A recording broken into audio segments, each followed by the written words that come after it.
Hello students, welcome to Mad Educators, another official YouTube channel Mad Edu Chemistry, specially designed for chemistry, and I am your online educator for the subject chemistry. Students, today we are going to solve class 12 aldehyde ketone and carboxylic acid topic NCERT unsolved question number 8.20. Students, read these questions very carefully as this question is very conceptual question. So, although phenoxide ion has more number of resonating structures than carboxylate ion, carboxylic acid is a stronger acid than phenol. Why? देखो इस question में phenoxide ion, अभी phenoxide ion क्या है वो देख लेते हैं. देखो फिनॉल से आया है ये फिनॉक्साइड आयन, ये है हमारे फेनॉल. अगर आप यहां से इस हाइड्रोजन को रिमूव कर देते हो सो इस ऑक्सीजन के ऊपर एक नेगेटिव चार्ज आ जाता है, वही है हमारे फिनॉक्साइड आयन. ठीक है. सो क्वेश्चन में पूछा गया है कि फिनॉक्साइड आयन में सबसे ज्यादा रेजोनेटिंग स्ट्रक्चर होने के बावजूद क्यों ये कार्बोक्सिलेट आयन ज्यादा स्टेबलाइज्ड है. देखो स्टेबिलिटी के लिए ना सबसे मेजर फैक्टर जो समझा जाता है वो है रेजोनेंस यानी कि प्लस एम इफेक्ट. सो पहले जो फिनॉक्साइड आयन है इसके जो रेजोनेटिंग स्ट्रक्चर्स है, पॉसिबल जो रेजोनेटिंग स्ट्रक्चर्स है वो देख लेते हैं. वैसे तो हम इसको कवर कर चुके हैं. तो फर्स्टली देखो ये नेगेटिव चार्ज जो है ना ये यहाँ पर शिफ्ट हो जाएगी एंड ये जो डबल बॉन्ड है ये ब्रेक होकर यहाँ पर शिफ्ट हो जाएगी. सो बेसिकली ना जो इलेक्ट्रॉन डेंसिटी होती है, ऑक्सीजन एक इलेक्ट्रोनेगेटिव एलिमेंट है, इसके 6 लोन पेयर्स फ्री है एंड इसके पास अनदर एक नेगेटिव चार्ज प्रेजेंट है. सो ये बहुत ज्यादा अनस्टेबल है. सो डीलोकलाइजेशन एक मेजर फैक्टर है ताकि ऑक्सीजन के ऊपर जो नेगेटिव चार्ज है ये स्प्रेड हो जाए. ठीक है. सो फर्स्टली इसका जो फर्स्ट रेजोनेटिंग स्ट्रक्चर्स है वो देखो ये बॉन्ड शिफ्ट होकर यहाँ पर आ जाए. सो पैरा एंड ऑर्थो पोजीशन पर सबसे ज्यादा इलेक्ट्रॉन डेंसिटी इंक्रीज हो जाती है. सो यहाँ पर फॉर्मेशन हो जाएगी डबल बॉन्ड ओ एंड यहाँ पर आ जाएगी ये जो नेगेटिव चार्ज है ना ऑर्थो पोजीशन पर पहुंच जाएगा एंड यहाँ पर बॉन्ड जैसा था वैसे ही है. देन देखो फिर से अगर हम इसको रेजोनेंस करवाए सो ये बॉन्ड शिफ्ट होकर यहाँ पर पहुंच जाएगा एंड ये यहाँ पर. सो देखो पैरा पोजीशन, ये ऑर्थो पोजीशन, ऑर्थो से डायरेक्टली पैरा पोजीशन पर जाकर इलेक्ट्रॉन की शेयरिंग हो रहा है. ठीक है. तो दूसरा रेजोनेटिंग स्ट्रक्चर इसका नेगेटिव पॉजिटिव. फर्दर अगर इसको हम रेजोनेंस करवाए तो देखो फिर से ये ऑर्थो पोजीशन पर जाकर रेजोनेंस हो रहा है. ठीक है. सो इलेक्ट्रॉन यहां पर शिफ्ट हो चुका है. ऑक्सीजन, इसका लोन पेयर्स एंड बॉन्ड यहां पर है एंड यहां पर है. ठीक है. फर्दर रेजोनेंस करवाने से ये बॉन्ड यहाँ पर शिफ्ट हो जाएगा एंड जो डबल बॉन्ड है ये ब्रेक होकर फिर से ऑक्सीजन के ऊपर पहुंच जाता है. तो इस वजह से देखो यहाँ पर ऑक्सीजन एंड नेगेटिव चार्ज आ चुका है एंड ये है इसका रेजोनेटिंग स्ट्रक्चर. बट जो कार्बोक्सिलेट आयन है, अभी देखो कार्बोक्सिलिक आयन क्या है, कार्बोक्सिलिक एसिड से डिराइव हुआ है. Carboxylic acid R C double bond O O and H. ठीक है. ये हमारी कार्बोक्सिलिक एसिड. देखो इस केस में अगर आप यहां से भी एक हाइड्रोजन एटम को रिमूव करवा देते हो सो इस ऑक्सीजन के ऊपर एक नेगेटिव चार्ज आ जाती है जो एक कार्बोक्सिलेट आयन है. So R C double bond O O negative. ठीक है. तो ये भी ना रेजोनेंस स्टेबलाइज्ड होता है जैसे आर सी ओ एंड ओ. देखो यहाँ पर डबल बॉन्ड है. रेजोनेंस होने के लिए जो मेन क्राइटेरिया वो क्या है कि डबल बॉन्ड, सिंगल बॉन्ड या फिर उसके पास कोई पॉजिटिव या फिर नेगेटिव चार्ज होना है, कंजुगेशन में होना है. राइट. तो देखो यहाँ पर कंजुगेशन में प्रेजेंट है तो यहाँ पर भी रेजोनेंस हो सकता है. तो ये जो नेगेटिव चार्ज है ऑक्सीजन के ऊपर ये चार्ज डीलोकलाइज हो रहा है. तो यहाँ से जाकर यहाँ तक ये नेगेटिव चार्ज डीलोकलाइज हो रहा है. अभी मेन रीजन है क्यों ये हो रहा है. देखो इसके जो रीजन है तो इस वाई क्वेश्चन का आंसर देते हैं. ठीक है. सो फर्स्टली फर्स्ट जो क्राइटेरिया आ जाते हैं यहाँ पर वो है रेजोनेंस स्टेबिलिटी. Resonance stability. अभी देखो यहाँ पर क्या होने वाला है. Firstly in the carboxylate ion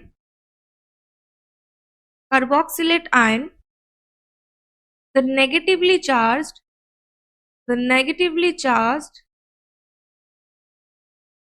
charged oxygen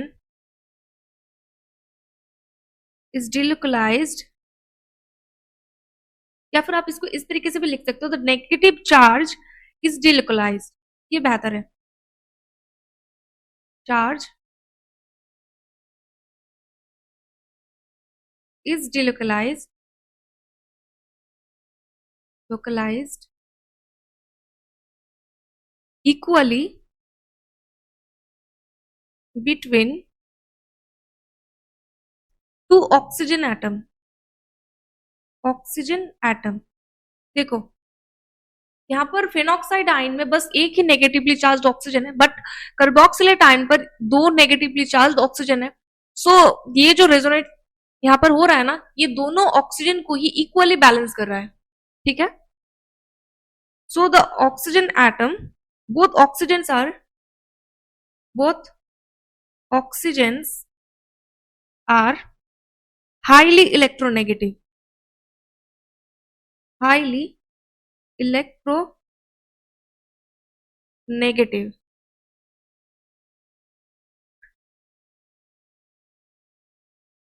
so they stabilize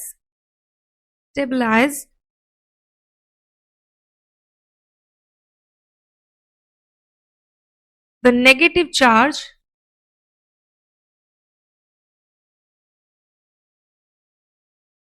very well, okay। Secondly अभी हम अगर फिनॉक्साइड आयन को कंसिडर करें यहां पर, so phenoxide ion, in the phenoxide ion, in the phenoxide ion, the negative charge, the negative charge is delocalized, is delocalized over the oxygen, over the oxygen and the aromatic ring, mainly on ortho and para position, right। So most of the negative charge,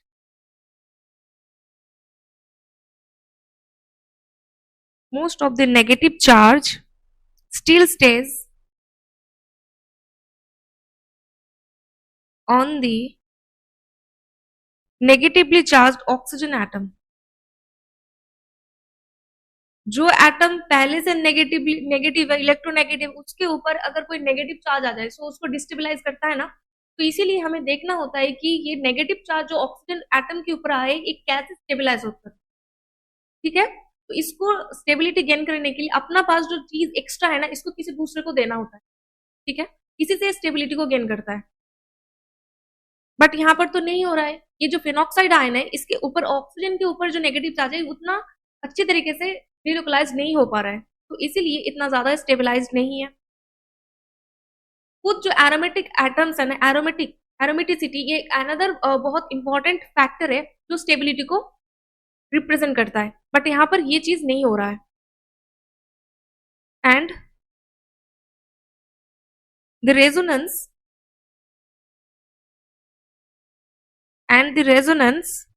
with the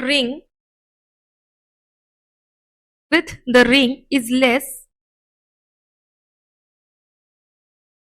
effective at stabilizing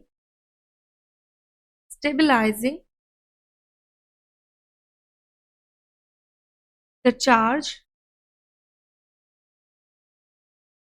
compared to oxygen, sharing it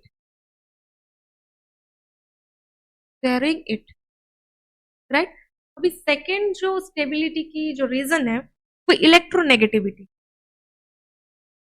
electronegativity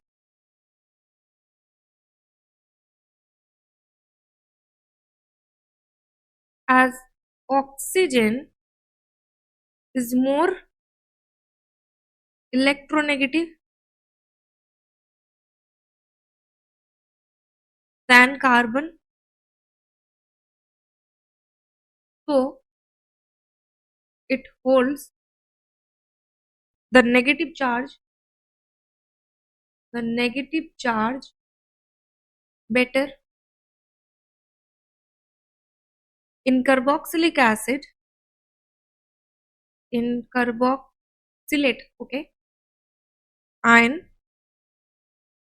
both oxygen share the charge, making it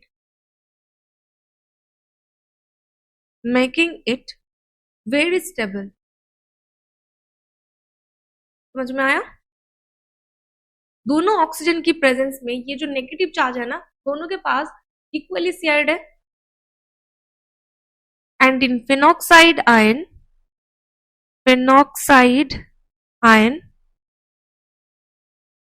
the charge is partly on carbon atoms of the ring, which are less electronegative,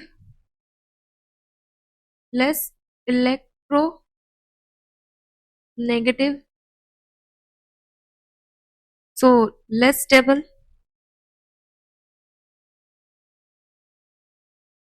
And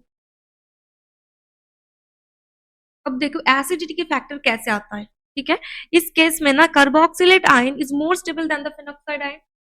carboxylate ion is more stable than the phenoxide ion.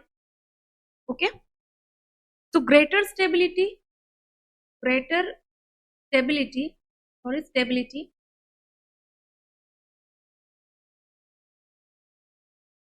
of the conjugate base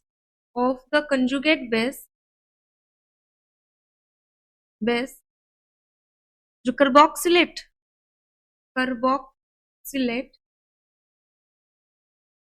means carboxylic acid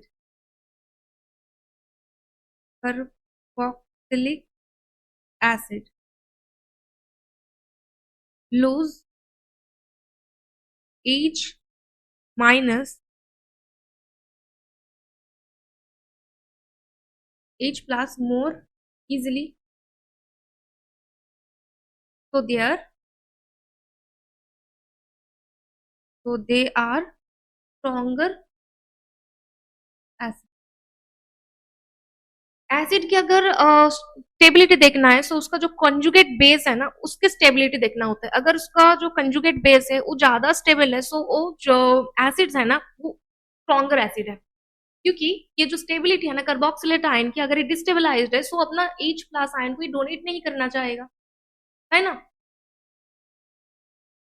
so finally जो carboxylate ion है ये ज्यादा stabilised है and more acid. So finally we can say even though phenoxide ion has more resonating structures, the quality of resonance is more important.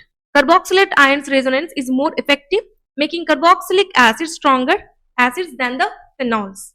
Okay, so hope this video helps you to clear all the doubts related to this question. अगर video पसंद आया हो तो video को like कर देना, channel को जरूर सब्सक्राइब कर देना। मिलते हैं नेक्स्ट सेशन में नेक्स्ट टॉपिक के साथ। और एक इम्पॉर्टेंट अनाउंसमेंट, हम एक बैच लॉन्च करने जा रहे हैं। जो फर्स्ट डेमो है उसका 26 December। आप उस एक इम्पॉर्टेंट अनाउंसमेंट स्टूडेंट्स, हम आप लोगों के लिए इंस्टा क्लासेस लॉन्च करने जा रहे हैं for class 12 and first demo class will be held on 3 जनवरी 2026, जिसमें आपको मिलेगा crystal clear concept, direct interaction करने की मौका with your educator. Lectures will be completely based on your board exam. इस बैच को ज्वाइन करके आप अपना बोर्ड एग्जाम को और बेहतर बना सकते हो।